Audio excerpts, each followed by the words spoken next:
Hey everybody, thanks for coming back for part 2 of our tripod mug building series.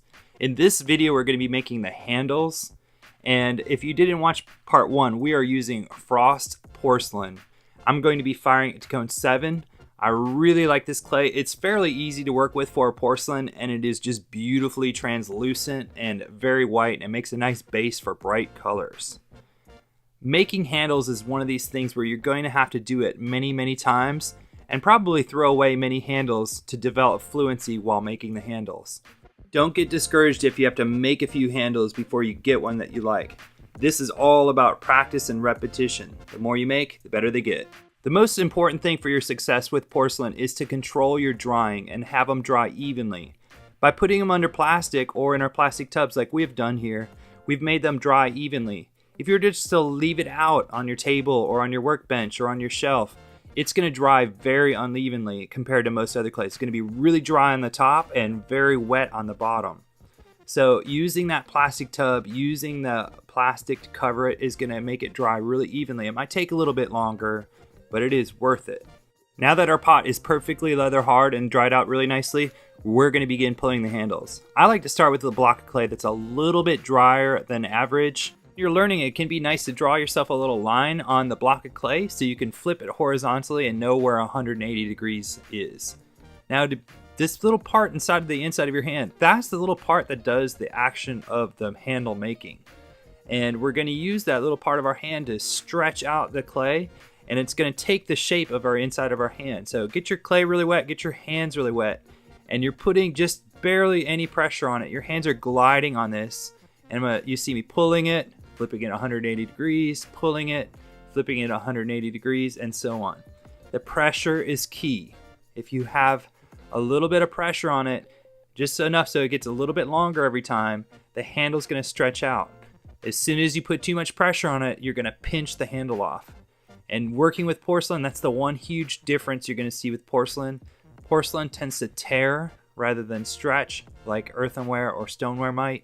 So that's the key difference with these two. This method of using a little bit of pressure, lots of water, and repeated pulling motions with a 180 degree flip makes a nice start to a handle, but I find I like to define the edge a little bit.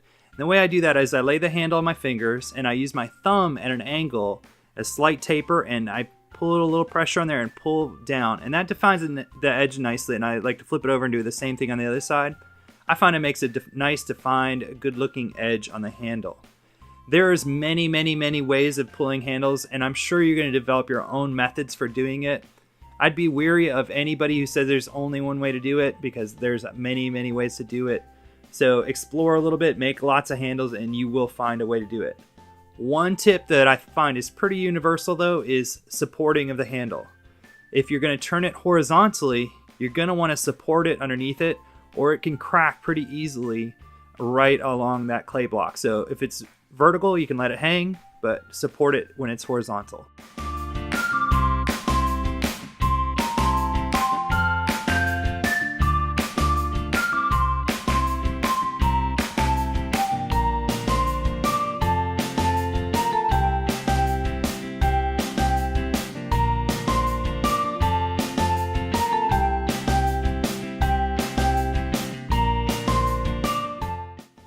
When we constructed our pot, we purposefully left a line where the texture ends to create a visual anchoring point for our handle.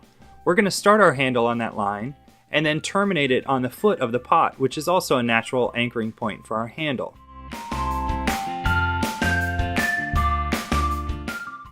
And then of course we're going to score and slip the cup where it needs to.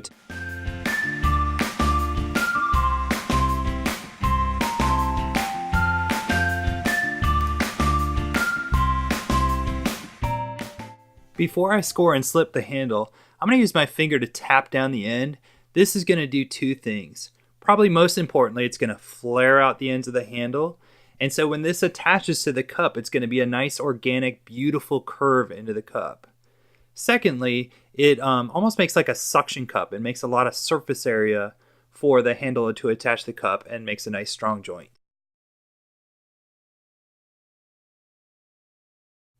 When you're attaching your handle to your cup, you want to be as direct as you can and see if you can do it in really few movements. Push it on and let it be. If you fuss around with it too much and you worry about the edges too much, it's going to look fussed and it can even weaken the handle. Also keep in mind when you're attaching the handle, you need to support it from below, otherwise it can crack at the termination.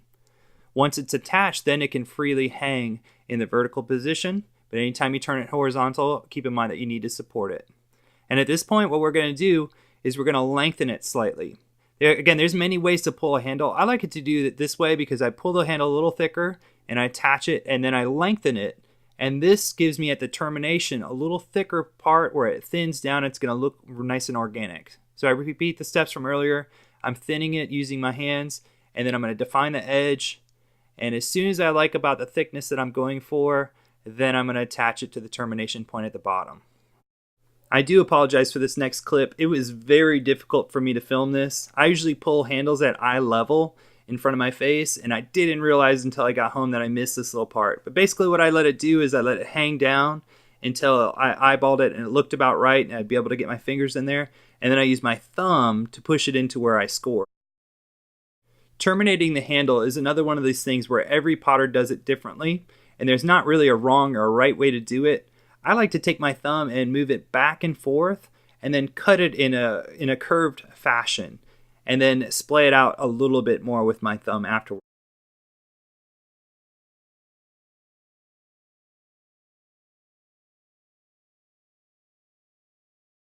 This is also another place where it's easy to fuss the handle too much, and you want to be direct with it. And keep in mind, it's very easy to clean up after it dries a little bit.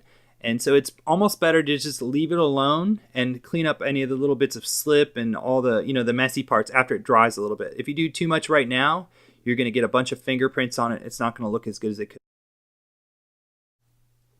And finally, I like to redefine the curve of the handle if I need to.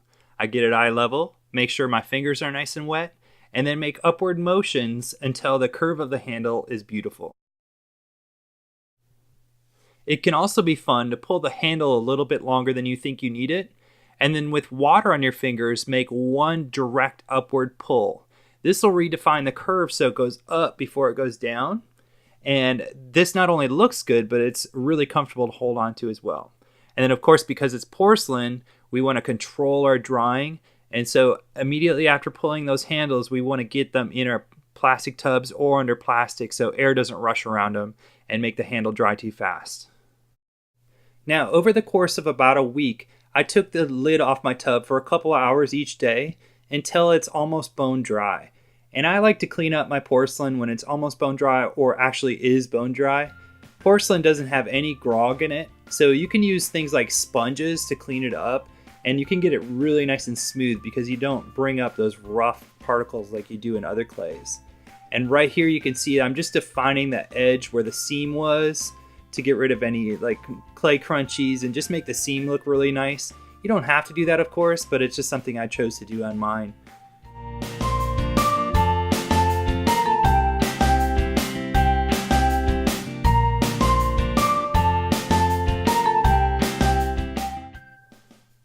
For the rest of the cup, I'm using a sponge to smooth it all up, and you can just get it buttery smooth with this Grawlig porcelain. It is just a pleasure to use. You can get it so nice and smooth using a sponge on bone dry. I'm just being careful not to erase any of that texture, and I'm also just keeping in mind that they're very fragile, so I don't want to bump it against anything. If I need to set it down, I'll set it on the feet, but ideally I won't at all.